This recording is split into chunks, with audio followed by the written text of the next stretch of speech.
ఏటేట చేసే ఇంద్రయాగపు ముద్దలు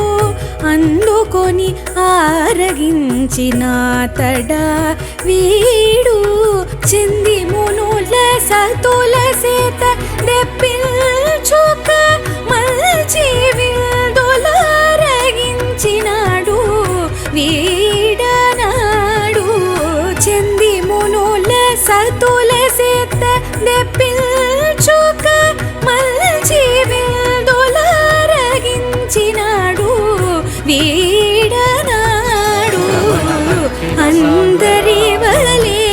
ఉన్నాడాతడా